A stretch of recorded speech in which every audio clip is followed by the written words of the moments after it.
Shalom, rekan-rekan sekalian yang saya kasihi di dalam nama Tuhan Yesus. Pada saat ini saya ingin membagikan sebuah renungan dengan judul Saya Mau Ikut Yesus. Firman Tuhan diambil dari Kisah Para Rasul 23 ayat 11. Kisah Para Rasul 23 ayat 11 yang berbunyi, pada malam berikutnya Tuhan datang berdiri di sisinya dan berkata kepadanya, "Kuatkanlah hatimu, sebab sebagaimana engkau dengan berani telah bersaksi tentang aku di Yerusalem, demikian jugalah hendaknya engkau pergi bersaksi di Roma." Sebagai pembukaan, di dalam renungan ini kita akan mempelajari bagaimana mengikut Tuhan. Teladannya adalah Rasul Paulus, seorang hamba Tuhan yang dipakai luar biasa. Kemudian konteks ayat kita, pada saat itu Paulus ada dalam penjara karena melayani dan mengikut Yesus. Renungan saya bagi 4 bagian. Yang pertama, penuh tantangan. Yang kedua, penyertaan Tuhan. Yang ketiga, perhatikan tita. Dan yang terakhir, pilih taat. Yang pertama, penuh tantangan. Ada yang mengatakan bahwa hidup ini penuh masalah. Dan jika tidak mempunyai masalah, berarti kita tidak hidup. Firman Tuhan pun menyatakan demikian. Ayub 14 ayat pertama mengatakan, manusia yang lahir dari perempuan singkat umurnya dan penuh kegelisahan. Kemudian Mazmur 90 ayat 10, masa hidup kami 70 tahun dan jika kami kuat 80 tahun dan kebanggaannya adalah kesukaran dan penderitaan. Demikian juga dalam perjalanan hidup kita. Dalam mengikut Yesus, kita pasti akan mengalami tantangan. Kita pasti akan mengalami masalah. Ada 3 hal yang perlu kita perhatikan dalam bagian ini. 3 kata, yaitu sumber, serempak, dan suram. Sumber. Sumber daripada tantangan atau permasalahan dapat datang dari 3 sumber. Yang pertama, kesalahan diri sendiri. Yang kedua, kesalahan orang lain. Dan yang ketiga, kehendak Tuhan. Saya percaya Paulus ada dalam penahanan karena melakukan kehendak Tuhan. Kemudian serempak. Seringkali masalah atau tantangan datang serempak, bersamaan atau bertubi-tubi. Kita akan lihat di Korintus pasal 1 ayat 23 sampai dengan 28 bagaimana atau apa yang menjadi pergumulan, tantangan, masalah dalam pelayanan Paulus. Firman Tuhan mengatakan, apakah mereka pelayan Kristus? Aku berkata seperti orang gila, aku lebih lagi. Aku lebih banyak berjeri lelah, lebih sering dalam penjara, didera di luar batas, kerap kali dalam bahaya maut. 5 kali aku disesah orang Yahudi, setiap kali 40 kurang 1 pukulan. 3 kali aku didera, 1 kali aku dilempari dengan batu, 3 kali mengalami karam kapal, sehari semalam aku terkatung-katung di tengah laut. Dalam perjalanan aku sering diancam bahaya banjir dan bahaya penyamun, bahaya dari pihak-pihak orang Yahudi dan dari pihak-pihak orang-orang bukan Yahudi, bahaya di kota, bahaya di padang gurun, bahaya di tengah laut, dan bahaya dari pihak-pihak saudara-saudara palsu. Aku banyak berjeri lelah dan bekerja berat, kerap kali aku tidak tidur. Aku lapar dan dahaga, kerap kali aku berpuasa, kedinginan dan tanpa pakaian. Dan dengan tidak menyebut banyak hal lain, urusanku sehari-hari, yaitu untuk memelihara semua jemaat-jemaat. Luar biasa ya, tantangan, permasalahan yang dihadapi oleh Paulus. Kemudian bagian yang ketiga, yaitu suram. Sesuai dengan ayat kita, tempatnya suram karena Paulus ada dalam penjara, waktunya suram karena terjadi pada waktu malam, dan hatinya suram. Kita dapat lihat di Kisah 23 ayat 11, pada malam berikutnya Tuhan datang berdiri di sisinya dan berkata kepadanya, kuatkanlah hatimu. Berarti Paulus pun dalam menghadapi tantangan dan pergumulan, dia merasa lemah. Mungkin juga stres. Tapi kita akan lihat bagian yang kedua. Yang pertama tadi, penuh tantangan. Yang kedua, penyertaan Tuhan. Kisah Para Rasul 23 ayat 11 mengatakan, pada malam berikutnya Tuhan datang berdiri di sisinya. Ada 3 hal yang perlu diperhatikan, 3 kata. Samper, saat, dan sumpah. Samper artinya datang mendekat. Sebagai catatan, yang datang mendekat kepada Rasul Paulus bukan rekan-rekan sepelayanan, bukan malaikat, tetapi Tuhan sendiri.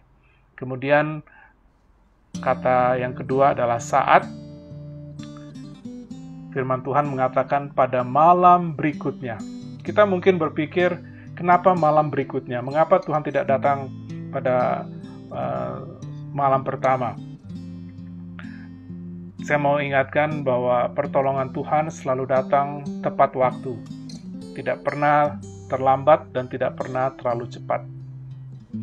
Tuhan hadir tepat waktu. Kemudian yang ketiga, sumpah. Ia hadir karena janji atau sumpahnya. Baik di Perjanjian Lama ataupun Perjanjian Baru, ada banyak ayat-ayat yang mengingatkan kita bahwa Tuhan akan menyertai kita, bahwa Tuhan tidak akan pernah meninggalkan kita. 2 ayat di Perjanjian Lama atau janjinya, di Yosua 1 ayat 5 dikatakan, seorang pun tidak akan dapat bertahan menghadapi engkau seumur hidupmu. Seperti aku menyertai Musa, demikianlah aku akan menyertai engkau. Aku tidak akan membiarkan engkau dan tidak akan meninggalkan engkau. Kemudian Mazmur 23 ayat 4. Sekalipun aku berjalan dalam lembah kekelaman, aku tidak takut bahaya, sebab engkau besertaku. Ada 2 referensi juga, walaupun banyak, tapi saya ambil 2 di Perjanjian Baru. Ibrani 13 ayat 5 dikatakan, janganlah kamu menjadi hamba uang dan cukupkanlah dirimu dengan apa yang ada padamu. Karena Allah telah berfirman, aku sekali-kali tidak akan membiarkan engkau, dan aku sekali-kali tidak akan meninggalkan engkau. Kemudian ada 1 ayat lagi di Matius 28 ayat 19, karena itu pergilah. Jadikanlah semua bangsa muridku dan baptislah mereka dalam nama Bapa dan Anak dan Roh Kudus. Dan ajarlah mereka melakukan segala sesuatu yang telah kuperintahkan kepadamu, dan dengarkan kalimat ini. Dan ketahuilah, aku menyertai kamu senantiasa sampai kepada akhir zaman. Berarti kesimpulan dari bagian yang kedua, sekalipun kita mengalami banyak tantangan saat kita mengikuti Yesus, ketahuilah bahwa Tuhan tidak pernah meninggalkan kita. Ketahuilah bahwa Tuhan beserta kita. Ada penyertaannya. Kemudian yang ketiga dari renungan kita saat ini adalah perhatikan titah atau perhatikan firman atau sabdanya. Kisah Para Rasul 23 ayat 11 dikatakan pada malam berikutnya, Tuhan datang berdiri di sisinya dan berkata kepadanya. Jadi, Tuhan tidak hanya hadir di hadapan Paulus atau di samping Paulus, tetapi ia juga berfirman. Ia juga memberikan titah atau memberikan perintah. Mazmur 119 ayat 103 sampai dengan 105 berbunyi, betapa manisnya janjimu itu bagi langit-langitku, lebih daripada madu bagi mulutku. Aku beroleh pengertian oleh titah-titahmu. Jadi prinsip penting yang perlu kita perhatikan dalam mengikuti Yesus, untuk setiap masalah yang kita hadapi, ada firman Tuhan yang dapat memberikan hikmat untuk menghadapi apapun tantangan, pergumulan, atau masalah. Ada beberapa hal, ada 3 kata yang ingin saya bagikan. Yang pertama adalah sinar, yang kedua sabda, dan yang ketiga simak. Yang pertama, sinar. Dalam situasi segelap apapun, firman Tuhan dapat menjadi terang atau membawa terang. Mazmur 119 ayat 105 dikatakan, firman-Mu Tuhan, itu pelita bagi kakiku dan terang bagi jalanku. Dalam situasi yang suram ataupun gelap yang Paulus alami, firman Tuhan menjadi sumber terang bagi Paulus. Kemudian, Yang kedua, sabda. Roma 10 ayat 17 berfirman, "Jadi iman timbul dari pendengaran, dan pendengaran oleh firman Kristus." Kata firman di Roma 10 ayat 17 bukan logos dalam bahasa aslinya, tetapi rema. Kalau logos itu artinya firman tertulis atau firman yang tertulis. Tapi kalau rema yang ada di Roma 10:17 itu artinya firman yang berbicara dari firman yang tertulis. Sebagai ilustrasi, sekalipun kita datang terlambat ke suatu ibadah, duduk di paling belakang, tetapi saat firman Tuhan diberitakan, tiba-tiba kita merasakan kok pas ya firman Tuhan itu sesuai dengan situasi saya atau kebutuhan saya. Nah, inilah yang disebut dengan rema. Jadi,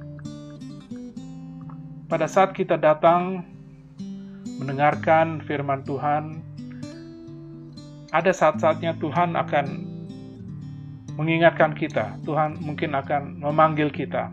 Tuhan mungkin akan menasehati kita. Jadi perlu kita perhatikan. Yang terakhir, bagian ini adalah simak, artinya perhatikan. Bila Tuhan berbicara, kita harus sungguh-sungguh mendengarkan. Tidak hanya dengan telinga, siap mendengar, tetapi kita pun mendengarkan dengan hati. Kita pun siap menerima. Ingat cerita Samuel. Waktu dia masih muda, di 1 Samuel pasal 3 ayat 10 dikatakan, "Lalu datanglah Tuhan berdiri di sana." Sama seperti Tuhan datang berdiri di samping Paulus, maka di Samuel kita dapat lihat, lalu datanglah Tuhan berdiri di sana. Kemudian dilanjutkan dengan kalimat ini, "Dan memanggil seperti yang sudah-sudah, Samuel, Samuel." Dan Samuel menjawab, perhatikan, "Berbicaralah, sebab hamba-Mu ini mendengar." Samuel tidak hanya siap mendengar, tetapi juga menyimak atau memperhatikan firman Tuhan. Ada 2 hal dari teks kita kembali yang Paulus harus perlu perhatikan. Ada 2 kalimat, yaitu kalimat penghiburan dan kalimat perintah. Kalimat penghiburan di firman Tuhan dikatakan di ayat-ayat yang kita baca, "Kuatkanlah hatimu." Kemudian tidak hanya ada kalimat penghiburan, tapi juga ada kalimat perintah. Dikatakan di ayat kita, "Sebab sebagaimana engkau dengan berani telah bersaksi tentang aku di Yerusalem, demikian jugalah hendaknya engkau pergi bersaksi di Roma." Jadi ada prinsip-prinsip penting yang perlu kita perhatikan saat kita mendengarkan firman. Ada beberapa hal yang perlu kita simak. Yang pertama, mungkin ada dosa yang perlu dihindari atau diakui. Yang kedua, mungkin ada janji yang perlu diingat. Berikutnya, mungkin ada perintah yang harus ditaati. Mungkin juga pengajaran-pengajaran yang harus dimengerti.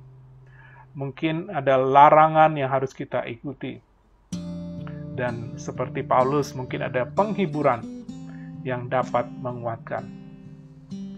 Jadi kesimpulan dari bagian ini, bagian yang ketiga, perhatikan kita ialah bila kita mengikut Tuhan Yesus dan mengalami tantangan atau masalah yang besar sekalipun, pasti ada firman Tuhan yang dapat memberikan terang dan jalan keluar bagi masalah kita.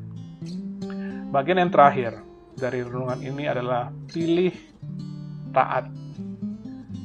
Bila firman Tuhan telah diberikan untuk situasi yang kita hadapi, maka kita hanya punya satu pilihan, yaitu taat. Ada 3 kata untuk bagian ini: sikap, setia, dan saksi. Yang pertama, sikap. Taat. Taat itu gampang tulisnya. Kata taat hanya terdiri dari 2 huruf, T dan A, tetapi tidak terlalu gampang untuk melakukannya. Karena taat itu perlu kerendahan hati. Untuk taat itu perlu penyerahan diri. Untuk taat itu perlu kerinduan untuk melakukan apa yang didengar. Dan dengan ketaatan itu diperlukan juga untuk pertumbuhan, untuk kedewasaan, untuk pengudusan, dan untuk perubahan. Semakin kita taat, kita akan bertumbuh. Semakin kita taat, kita akan semakin dikuduskan, dan semakin kita taat, akan ada perubahan-perubahan dalam hidup, dalam hati, dalam perkataan, dan dalam sikap hidup. Dan bagian yang kedua adalah setia. Tidak hanya kita taat akan firman Tuhan, tetapi kita rindu untuk terus mau taat atau setia. 2 Timotius 4 ayat 6 dan 7 dikatakan, mengenai diriku, darahku sudah mulai dicurahkan sebagai persembahan dan saat kematianku sudah dekat. Aku telah mengakhiri pertandingan yang baik, aku telah mencapai garis akhir, dan aku telah memelihara iman. Kalimat ini adalah mungkin kalimat-kalimat terakhir bagi Rasul Paulus saat dia menulis surat kepada Timotius, salah satu muridnya dan juga rekan sepelayanannya, bahwa dia dapat berkata bahwa Paulus telah mengakhiri pertandingan yang baik, telah mencapai garis akhir, dan aku telah memelihara iman. Ketiga hal ini kalau mau disimpulkan, dapat disimpulkan dalam satu perkataan, yaitu setia. Kesetiaan Paulus perlu kita teladani. Karena kesetiaan Paulus, Roma mendengarkan kabar baik. Dan karena Roma mendengarkan kabar baik, Eropa pun mendengarkan kabar baik, termasuk di dalamnya bangsa Jerman, Belanda, Portugis, dan paling tidak ketiga bangsa ini, Jerman, Belanda, Portugis, yang membawa kabar baik itu ke Indonesia. Jadi sebagai catatan penting, kesetiaan kita saat ini akan berbuah untuk generasi berikutnya, untuk anak cucu, bagi bangsa dan dunia. Dan yang terakhir, bagian dari renungan kita adalah saksi.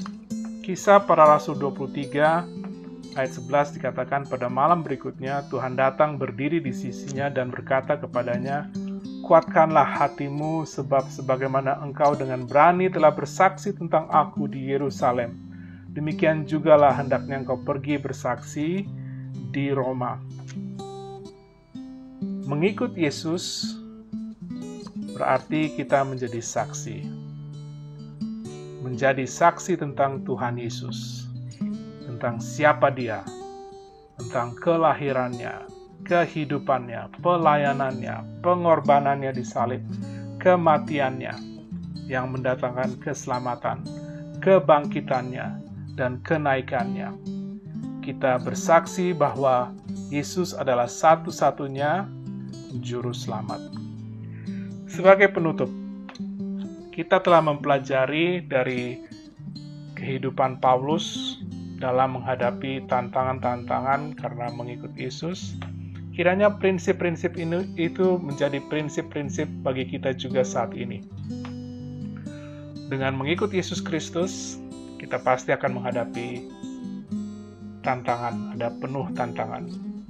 Tapi kita tidak perlu meragukan penyertaan Tuhan, karena itu adalah janjinya.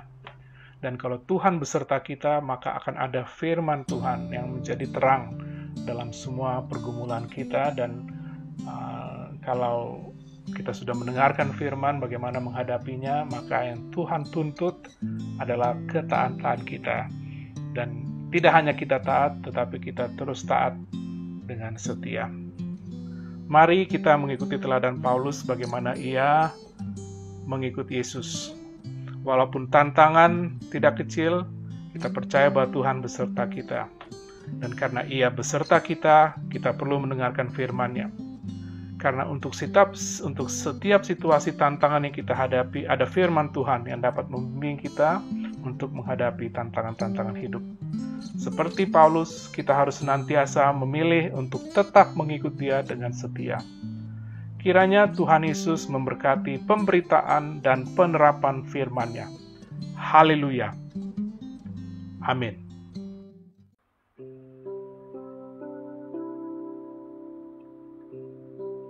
Saya mau ikut Yesus.